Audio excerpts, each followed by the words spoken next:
আসসালামু আলাইকুম এভরিওয়ান, আশা করি সবাই অনেক ভালো আছেন। আমি আলহামদুলিল্লাহ অনেক ভালো আছি। আজকে আপনাদেরকে আমার কাছে রেসিপিটা দিব। আমি ফার্স্টে হাফ কেজি গরুর মাংস নিয়েছি এবং তারপর বেরেস্তা দিয়ে দিলাম। দুজন মানুষের জন্য হাফ কেজি মাংস পারফেক্ট, এবং দিয়ে দেবো কাঠবাদাম বাটা এবং পেস্তা বাদাম বাটা।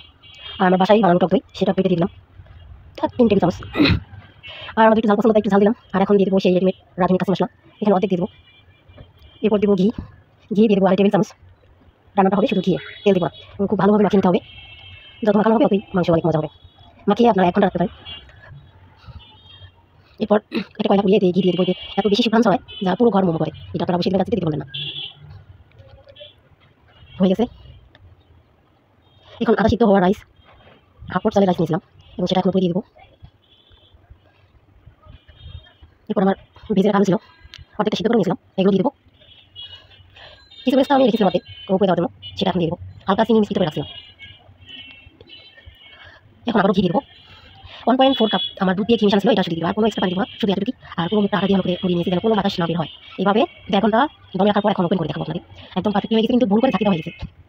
ঝাঁকি দেওয়া যায় না কাছে, কিন্তু হয়ে গেছে, বুঝতে পারিনি এতটা পারফেক্টলি হয়েছে। তা কী বলে বোঝাবো আপনাদেরকে।